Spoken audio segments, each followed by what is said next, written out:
back to Weekend Breakfast with me, David Bull. Thank you very much indeed for your company. Golly, you have already started messaging in your hundreds, and thank you very much indeed for all of these. This is from Diana Britton, who says, David, you are always dressed impeccably. Thank you very much. That's very sweet of you. And you look delicious. Do I now? Thank you very much indeed. Do you smell as nice as you look? Well, that is the nicest compliment I have had for about 6 months, so thank you very much indeed, Diana. Very kind of you indeed. This is from Les Stevenson. This picks up on what Georgia was saying.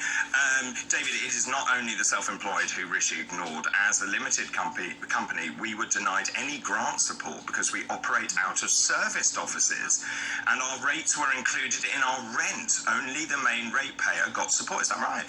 Yeah. I was going to say, when we mentioned self-employed, there's a lot of limited company directors, exactly my situation.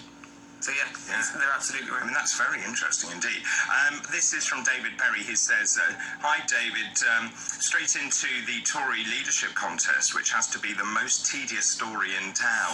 Granted, it's important, but with the result looking increasingly certain, I have had enough of it. Please talk about something else. Well, I can assure you we are talking about lots of other things, and that brings me very nicely to introduce our paper reviewer for the day. I'm delighted to welcome Dawn Maria France, who is Editor-in-Chief of Yorkshire Women's Life. Good morning. Good morning, and thank you for having me. No, it's a great pleasure. Thank you very much indeed. So you've come down from Yorkshire? I have indeed. And how are you enjoying London so far? Yeah, I do like London. It's my second home. Very good, very good. And so in terms of the papers, what really caught your eye this morning? Well, what caught my eye was the Daily Express, the front page, where Liz Truss vows to create a new generation of homeowners and take a lot of people away from generation rent. So what I've noticed in Yorkshire is that the rents are through the roof, and they do take up a lot of people's salary. And what's really scary is some of my friends that are renting, they're scared to complain about damp and such like, because the landlord could then introduce someone else, so they're scared to actually make any kind of complaints. So they'll sit in a house is not really fit for purpose because they're not able to leave because the landlord knows. But that's really terrible, because the point is the landlord has a duty of care to make sure the property is up to standard, and therefore the tenant should complain and make sure those repairs are carried out. Also, don't they have security of contract? They do have security of contract, and although there is a lot of landlords that are great, there is also some landlords that are unscrupulous. But what people have said is that they can actually afford to pay the mortgage, but they can't afford the deposit, and a lot of people are in that situation, so they're kind of trapped. So for Liz to talk about improving the situation for homeowners is great, and my thoughts are, why aren't Labour talking about this? This is a real problem that a lot of people are experiencing. So that's really interesting. So obviously Liz Truss saying that to boost home ownership, she would allow the Bank of England to include rent payments used as a mortgage affordability. That seems to me very, very sensible. I don't know why this hasn't been. The point is, you need a record of how likely you are to be giving back money. If you lend, if you're borrowing money, you want evidence that you can do that. And I don't understand why, if you've got perfectly good evidence there that you've been paying your rent for a long period of time, and it will probably be more than your mortgage might be. I think it's a really good idea. I also think at the moment, and I understand exactly what you're saying about people that worried about me. I hear this a lot as well. The government is looking at the moment at getting rid of Section 21, which means that you can basically, at the end of your contract, you can be out on your ear, and they're looking at getting rid of that. I mean, I was in that situation as well. It wasn't quite I was out on the street, but they are trying to, so a bit more security. And I think, as much as I want to promote home ownership, I also think we need to reform the rental market so people feel secure and safe, because it is their home. While they're living there, it's their home.